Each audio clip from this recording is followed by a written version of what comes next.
오늘은 우리 교회의 창립 1주년을 기념하는 주일입니다. 하나님의 교회요, 하나님이 세우신 교회임을 믿습니다. 아멘 합시다. 아멘. 예.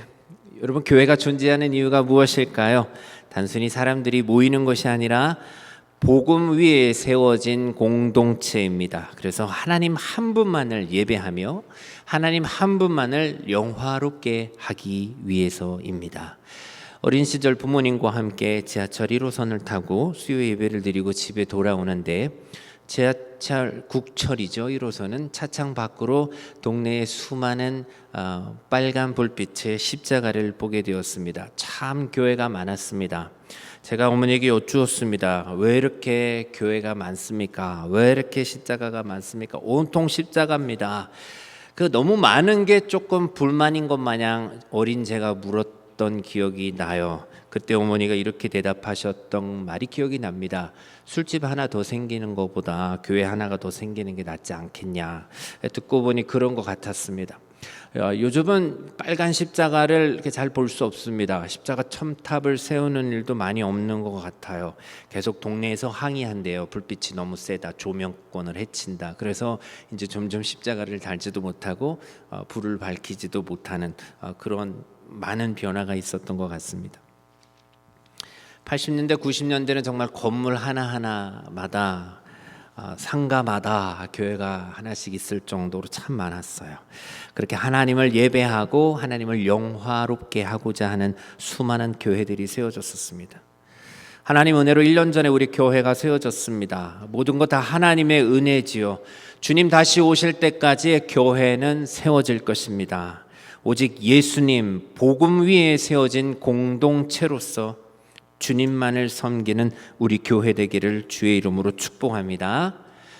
오늘 성경책에 쓰여진 요한복음 18장의 주제를 보면 예수님의 체포라고 쓰여져 있습니다. 제가 보는 성경에는요. 교회 생일인데 다른 말씀을 이번 기회에 한번 다른 걸 전해볼까 하다가 요한복음 일단 좀 빨리 끝났으면 좋겠다는 마음도 있고, 오늘 본문의 말씀을 통해서도 충분히 복음 위에 세워진 교회가 어떠한 교회가 되어야 하는가에 대한 많은 메시지를 담고 있더라고요. 그래서 오늘도 하나님께서 우리에게 주신 요한복음 말씀을 통해서 교회의 존재의 목적을 깨닫고 우리 조이풀 교회가 어떤 교회로서 계속해서 이 땅에서 존재하며 나아가야 하는지 그 내용들을 살펴보도록 하겠습니다. 오늘 요한복음의 말씀 본문을 다시 한번 정리해 보겠습니다. 오늘 본문 말씀은 예수님의 체포와 십자가의 순환이 숨막히게 진행되던 바로 그날 제자였던 가롯 유다의 배신으로 인해서 겟세마네 동산에서 마침 유대인들과 기다리고 있던 로마 군병들에 의해서 체포되신 사건을 우리에게 알려주고 있습니다. 예수님은 유다도 알고 있었던 그 자리, 그 겟세마네 동산의 자리입니다. 예수님이 잡히실 곳으로 자진해서 예수님이 찾아가십니다. 그리고 대적들에게 예수님 자신이 내가 너희가 찾는 나사렛 예수다라고 분명하게 신분을 밝히십니다. 그리고 예수님을 체포하려는 순간 제자 중에 다혈질이었던 수지자라고 하던 베드로가 손에 무엇을 들었습니까? 칼을 들었습니다. 예수님은 자진해서 잡히러 가셨는데 제자였던 베드로는 칼을 들고 맞서 싸우려 했습니다. 예수님이 책망하셨습니다. 이런 사실을 볼 때 예수님의 체포 당하심과 십자가의 순환이 인류를, 저와 여러분을 구원하시기 위한 자발적인 주님의 선택의 결과였음을 보여줍니다. 예수님은 하나님의 때를 회피하거나 거부하지 않으셨습니다. 온전히 순종하시면서 자발적인 희생의 본을 우리에게 보여주십니다. 또 체포를 당하시는 위기의 순간에도 제자들은 놓아달라, 이 하나님 말씀을 이루기 위함이었다고 또 성경은 증거합니다. 제자들은 건드리지 말아달라 이렇게 요청하신 것은 다시 한번 끝까지 예수님이 그 제자들을 얼마나 사랑하셨는가 또 우리가 볼 수 있습니다. 또 본문 마지막에서 아까도 말씀드렸듯이 베드로가 칼로서 예수님의 체포당하심을 막으려 했던 행동은 예수님께서 행하실 십자가의 그 사역과 그 구속의 의미가 무엇인지 당시의 제자였던 베드로는 몰랐기 때문이었습니다. 칼로, 힘으로 구원을 이룰 수는 없습니다. 지금은 주님이 십자가를 지셔야 할 때였습니다. 예수님에 대한 베드로의 충성심은 높이 평가할 수 있겠지만 결과적으로 그 행동은 하나님의 인류를 구원하시고자 하는 그 계획을 방해하기 위한 시도였습니다. 그래서 예수님은 베드로에게 칼을 든 자는 칼로 망한다, 가볍게 책망하시면서 베드로에 의해서 그 귀가 잘려나갔던 말고의 귀를 다시 고쳐주셨습니다. 오늘 이런 본문 말씀을 통해서 세 가지 우리 교회의 정체성과 방향을 좀 살펴보려고 합니다. 첫째로 우리 조이풀 교회는 예수님처럼 순종하는 교회가 되어야 될 줄로 믿습니다. 아멘. 두 번째, 조이풀 교회는 예수 그리스도의 복음의 능력으로 세워지는 교회가 되어야 됩니다. 세 번째, 우리 조이풀 교회는 주님이 걸어가셨던 그 길, 무엇입니까? 십자가의 길 위에 세워진 교회가 되어야 할 줄로 믿습니다. 차례대로 살펴보겠습니다. 첫 번째, 우리 교회는 순종으로 세워져 가는 교회가 되기를 축복합니다. 예수님께서는 제자들과 함께 가신 이 겟셋마네 동산, 주님을 팔아넘길 배신자 가룟 유다도 알고 있는 장소였다라고 이렇게 언급하고 있습니다. 2절 말씀 우리 한번 다시 읽어보겠습니다. 시작.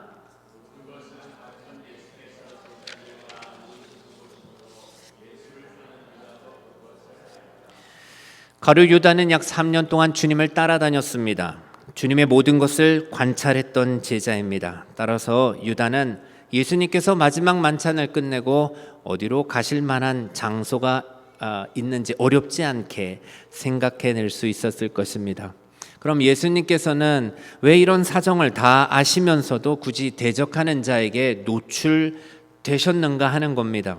마치 내가 여기 있으니 나를 잡아가라 하시는 것 같습니다. 그 이유는 예수님께서는 하나님 아버지의 계획을 다 알고 계시고 그 뜻을 이룰 때가 다 되었음을 아셨기 때문입니다.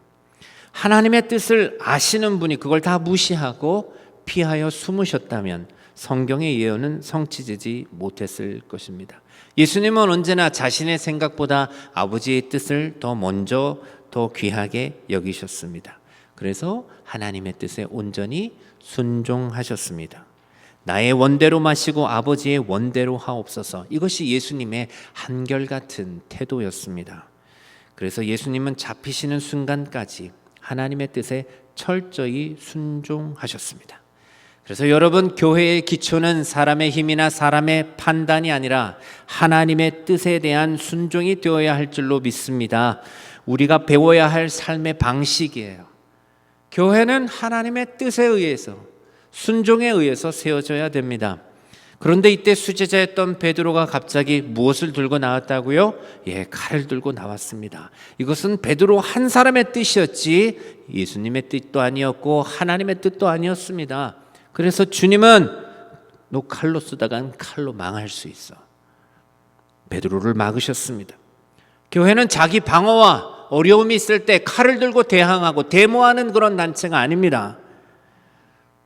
자기 이익 위에 세워지는 공동체가 되어서는 더더욱 아니 되지요. 하나님의 뜻이 있어야 됩니다. 하나님만을 영화롭게 하는 찬송과 예배가 있어야 됩니다. 그 뜻대로 순종하는 교회여야 되지요. 무슨 말일까요? 내 중심 아니라는 거예요. 사람 중심 아니라는 거예요. 누가 중심이 되어야 됩니까? 하나님이 중심이 되어야 됩니다. 하나님 중심이기 때문에 그곳에 가면 잡혀 안 될 것 같음에도 불구하고 예수님은 기드론 시내 건너편으로 건너가셨다고 성경은 말씀합니다. 자기 백성을 위해 대신 죽어야만 하는 그 하나님의 뜻에 순종하기 위하여 예수님은 가셨습니다. 예수님처럼 하나님의 뜻이라면 순종할 수 있는 우리 교회 되기를 축복합니다. 하나님이 그 믿음을 인정하시고 우리 안에 기뻐하실 것입니다. 믿음의 조상 아브라함을 잠깐 생각해 보겠습니다. 하나님께 인정받고 그 귀한 약속을 얻게 된 것은 그에게 철저한 순종의 삶의 방식이 있었기 때문입니다. 갈 바를 알지 못하는 상황에서 하나님의 말씀을 따라갑니다. 본토 친척 아버지의 집을 그렇게 떠났습니다. 익숙한 자리를 떠나 지시할 땅으로 순종했습니다. 하갈과 그의 아들인 이스마엘을 내어 쫓으라고 말씀하셨을 때 마음이 괴로웠지만 참으면서 그래도 하나님의 말씀이니까 순종합니다. 내어 쫓습니다. 그뿐만 아니라 백세가 되어 얻은 약속의 아들 이삭을 모리아산에서 제물로 드리라고 명령하셨을 때도 아침 일찍 일어나 말없이 순종했던 사람이 아브라함입니다. 아브라함은 언제든지 자기가 원하는 방식과 자기의 삶을 고집하지 않았습니다. 항상 하나님의 뜻이 무엇인가, 내게 말씀하시는 하나님의 음성이 무엇인가, 그 뜻을 따라 순종했기 때문에 지금까지도 우리가 믿음의 조상 그러면 아브라함을 생각하는 것이지요.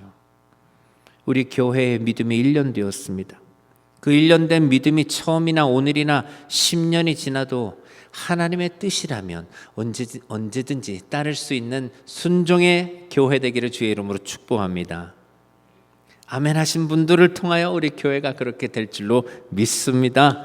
내 생각과 다름을 인정하는 거 필요하잖아요. 우리 사람의 뜻은 완전하지 않습니다. 나하고 다른 이들과도 생각이 다를 수 있어요. 그럴 때 우리는 하나님의 뜻이 무엇인가? 이 성숙한 그리스도인들은 그렇게 나아갑니다. 하나님의 말씀이 어떻게 우리에게 말씀하고 계시는가? 하나님의 뜻이고 기록된 말씀이라면 함께 한 마음으로 그 방향을 향하여 나아가야 된다는 것이죠. 그럴 때 하나님은 순종에 세워진 우리 조이풀 교회를 통하여 복음의 능력을 이 도시와 열방 가운데 드러나게 하실 것입니다. 아멘. 순종에 세워진 교회는 하나님은 언제나 그 교회 위에 복음의 능력을 허락하십니다. 그래서 두 번째로 우리 조이풀 교회는 복음의 능력으로 세워지는 교회가 되어야 됩니다. 당할 일을 다 아시면서도 예수님은 순종하셨죠. 예수님은 유다가 데려온 군인들과 대제사장들과 바리새인들에게 물으셨습니다. 너희가 누구를 찾느냐라고 말이죠. 그들이 나사렛 예수를 찾는다고 할 때 예수님께서는 뭐라고 대답하셨습니까? 내가 크니라라고 말씀하십니다. 오늘 본문에서 제가 제일 임팩트 있었던 구절이었습니다. 내가 크니라, 내가 크니라, 내가 예수다, 내가 너희들이 찾는 나사렛 예수다. 얼마나 울림을 주는 고백입니까? 내가 그니라. 우리는 어떻게든 주님을 한번 만나기를 원하는데 이들은 주님을 잡으러 왔다가 만납니다. 여기서 특이한 것은 6절이에요. 어떤 일이 일어났습니까? 그들이 물러가서 땅에 엎드러집니다. 우리 한번 6절을 읽어보시겠습니다. 시작. 그들에게 내가 그니라 하실 때에 그들이 물러가서 땅에 엎드러지는지라. 아멘. 깜짝 놀라서 뒤로 자빠지는 거예요. 이게 예배처럼도 보이고 주님이 계시는 곳에는 다 무릎 꿇고 엎드리는 것밖에 없어요. 경외하는 것밖에 없는 거예요. 이 말씀이 우리에게 낯선 것은 요한복음에만 이 구절이 들어있기 때문입니다. 본문을 직역하면 그들이 뒤로 물러났습니다. 그리고 그들이 땅으로 떨어졌습니다. 예수님에게서 느껴지는 어떤 신적인 위험, 하나님의 아들이시니까요. 그리고 주님의 목소리에 그 위험 앞에 눌린 거지요. 권위 앞에 눌려서 맨 앞에 대열에 선 자들로부터 무의식적으로 뒷걸음치다가 여러 사람들이 연이어 넘어졌을 것입니다. 이 모습은 시편 56편 9절 말씀의 성취이기도 합니다. 우리 한번 읽어보시겠습니다. 시작. 내가 아뢰는 날에 내 원수가 물러가리니 이것으로 하나님이 내 표심을 내가 아나이다. 원수가 언제 물러갑니까? 대적들이 언제 엎드러집니까? 내가 그니라, 내가 예수다 할 때 능력이 나타나는 거예요. 그들이 뒤로 물러간 반응은 사실 잘 이해가 되지 않을 수도 있습니다. 그러나 예수님의 본질을 생각할 때 그들이 엎드린 행동이 또 이해가 됩니다. 외모로만 볼 때는 예수님은 고작 나사렛이라는 촌 동네에서 태어나셨습니다. 가난한 목수의 아들이셨습니다. 학문적인 배경도 없습니다. 지극히 평범한 유대인에 지나지 않았습니다. 그러나 주님은 근본 하나님의 아들이시지요. 하나님 자신이시지요. 경외의 대상입니다. 물론 그들이 엎드려졌던 것은 주님의 본질을 알고 있었기 때문에 취한 행동은 아니었습니다. 그러나 분명 하나님의 아들로서 신적인 권위를 가진 예수님께서 나타나 말씀하셨을 때 그 권위에 압도되어 나타난 현상이라고 우리가 생각할 수 있습니다. 예수 그리스도, 예수님에 대한 어떤 선입견을 버리고 누구든지 그 앞에 설 때에 모든 사람은 그 권위에 압도되어 이러한 반응을 보일 수밖에 없을 거라고 저는 믿습니다. 예수님은 단순한 인간이 아니라 하나님이셨습니다. 하나님 자신이세요. 우리는 이것을 언제나 기억하고 하나님 앞에 겸손하게 처신해야 됩니다. 선지자 이사야가 이상 중에 하나님의 영광을 보게 되었습니다. 그때 이사야의 반응은 화루다 나여 망하게 되었도다 라는 고백이었습니다. 거룩하신 하나님 앞에 죄인인 내가 설 수 없음을 깨달았던 것이죠. 하나님의 위엄과 영광 앞에는 누구라도 이렇게 반응하기 마련이에요. 그럼에도 불구하고 유대 종교 지도자들이 주님을 비난하고 그 권위를 업신여겼던 이유는 무엇일까요? 일단 그들이 믿음이 없었고요. 그들이 예수님이 하나님이시라는 그 본질보다는 눈에 보이는 외모에 집착했기 때문입니다. 그들의 눈에 비친 예수님은 너무나 볼품이 없었거든요. 그들에게 인정받을 만한 그 어떤 것도 갖추고 있는 것 같지 않았어요. 그래서 주님이 행하시는 모든 기적들을 다 보고도 예수님을 믿지 않고 배척했습니다. 또 그들이 예수님을 업신여겼던 이유는 그들이 마귀의 자식들이었다는 점입니다. 그들은 스스로 자신을 하나님께 선택받은 자들이라고 얘기했지만 요한복음 8장 44절의 기록에 의하면 진리의 말씀을 선포하는 예수님을 믿지 않는 자들을 향하여 주님은 그들이 마귀의 자식이기 때문이다 라고 말씀하셨어요. 세상에서 이런 성향을 가진 사람들은 예수님에 대해서 동일한 입장을 취합니다. 즉 예수님의 권위에 복종하지 못하는 사람들은 교만해서 예수님을 외모로만 평가하는 것이죠. 또는 성경에 기록된 대로 마귀의 자식들인 거예요. 그러므로 교회된 우리들이 예수님 앞에서 취해야 될 태도는 어떠한 것이 되어야 되겠습니까? 그분의 이름 앞에 무릎을 꿇을 수 있는 저와 여러분 되시기를 바랍니다. 우리 교회에 내가 크니라 오직 예수 그리스도의 이름만이 높이 서야 될 줄로 믿습니다. 사람의 말로 사람의 어떤 것으로 복잡한 교회 되지 않기를 원해요. 우리 교회 오면 예배를 통하여 또 성도들을 통하여 예배가 회복된 자들을 통하여 주님만 바라보는 거예요. 오직 주님만 영광 받으시는 우리 교회 되기를 축복합니다. 그래서 우리 교회는 보이는 힘이 아니라 예수님의 말씀, 예수님의 권능이 우리 교회의 힘이 되어야 됩니다. 이것이 복음입니다. 언제 어디서나 내가 크니라 주님이 계셔야 됩니다. 우리 예배 가운데도 주님이 역사하셔야 되고 여러분의 가정에도 여러분의 사업장에도 여러분의 학교에도 주님이 계셔야 되는 것이죠. 그것이 복음의 능력으로 세움받는 길입니다. 그 예수님을 믿고 예수님의 권위 앞에 엎드리는 것이 그와 같은 마음으로 예배드리는 것이 기쁨이 되는 복음의 능력으로 세워져가는 우리 교회 되기를 주의 이름으로 축복합니다.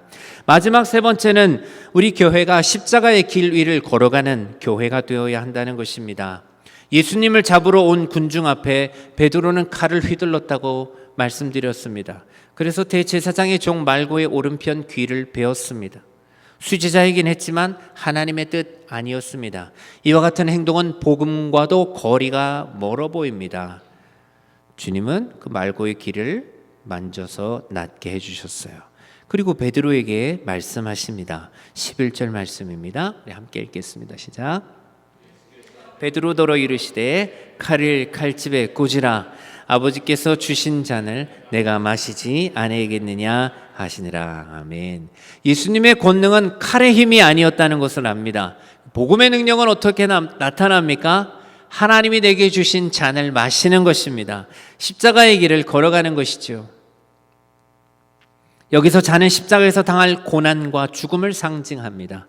여러분, 이 잔, 이 고난 누가 주시는 것입니까? 하나님이 주시는 것입니다. 결국 예수님이 체포당하시고 십자가에서 당하시는 모든 고난과 아픔은 유다가 배신했기 때문에, 군병들이 잡으려 왔기 때문에, 종교 지도자들의 모략에 의한 비참한 죽음이 아니라 택한 자들을 구원하시기 위한 하나님의 구원 계획에 의한 것이었음을 우리는 알아야 됩니다. 복음의 능력 되시는 예수님께서 하나님의 뜻에 끝까지 순종하셔서 의연하게 십자가의 길을 걸어가셨다는 거예요. 마찬가지로 저와 여러분의 삶, 교회는 쉬운 길, 편안한 길로만 걸어가는 것이 아닙니다. 또 베드로의 힘처럼 권력과 힘으로 나아가는 것이 아닙니다.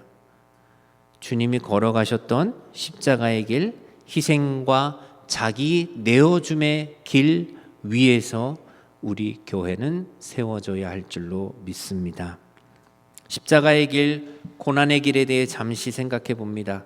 우리는 우리가 당하는 환난이나 시련이 우연히 주어진 것이라고 절대 생각해서는 안 됩니다.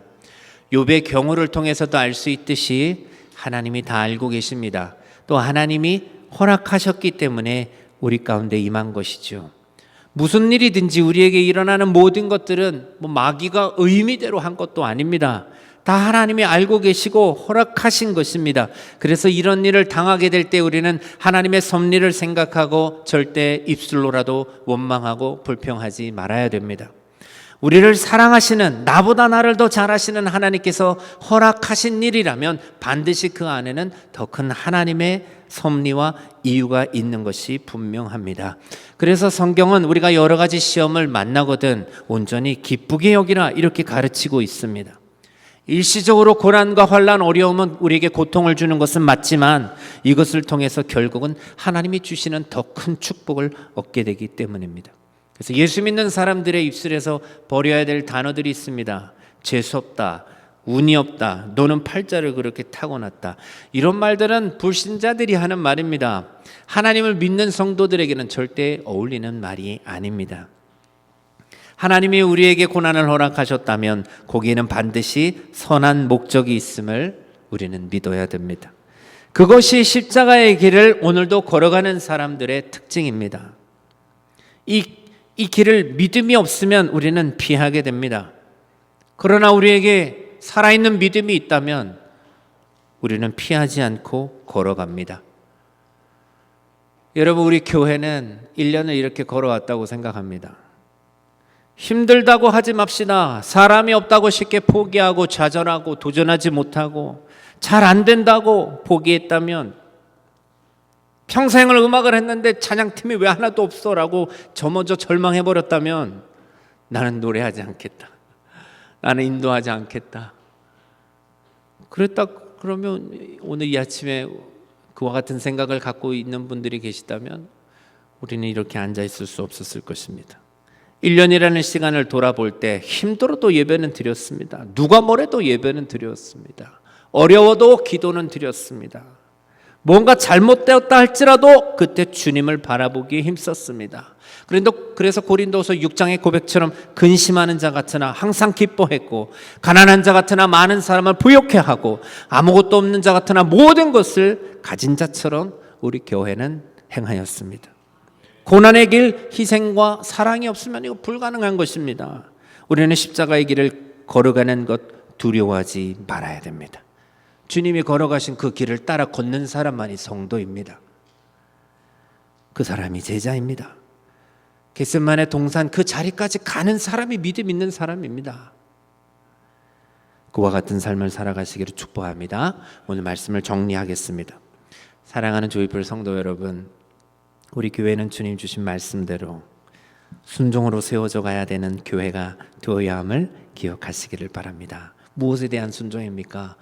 힘 있는 자, 목소리 큰 자에 대한 순종이 아닙니다. 하나님의 뜻에 대한 순종입니다. 기록된 말씀에 대한 순종입니다. 목사의 말도 아니요, 장로의 말도 아니요, 힘 있는 성도의 말도 아닙니다. 오직 하나님의 뜻을 따르는 순종하는 우리 교회 되기를 주의 이름으로 축복합니다. 우리 교회는 또 어떤 교회입니까? 복음의 능력으로 세워진 교회입니다. 세상의 힘이 아닙니다. 칼 아닙니다. 예수 그리스도의 이름, 능력으로 세워진 교회라는 것을 믿으시기를 바랍니다. 내가 크니라, 예수 그리스도를 선포하십시오. 여러분이 있는 자리에 내가 크니라, 예수다, 우리 교회에서 드러나야 되는 것, 믿음의 가정에서 드러나야 되는 것, 내가 크니라, 예수님밖에 없음을 믿으시기를 바랍니다. 우리 교회 와서 예수님 만나시기를 축복합니다. 오직 예수님만 높이는 교회, 주님만 경배하는 교회, 그 이름 앞에 다 무릎을 꿇고 예배하는 교회 되기를 축복합니다. 우리 교회는 또 어떤 교회여야 됩니까? 십자가의 길 위를 걸어가는 교회입니다.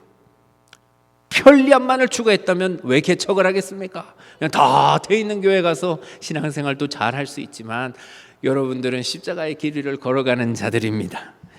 나의 만족과 유익도 아닙니다. 사랑과 희생으로 자기를 내어줄 수 있는 성도들이에요.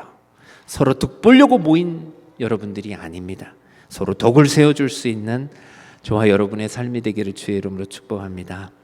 여러분, 우리 교회는 오늘 여러분의 기도와 헌신, 섬김, 인내로 1주년을 맞았습니다.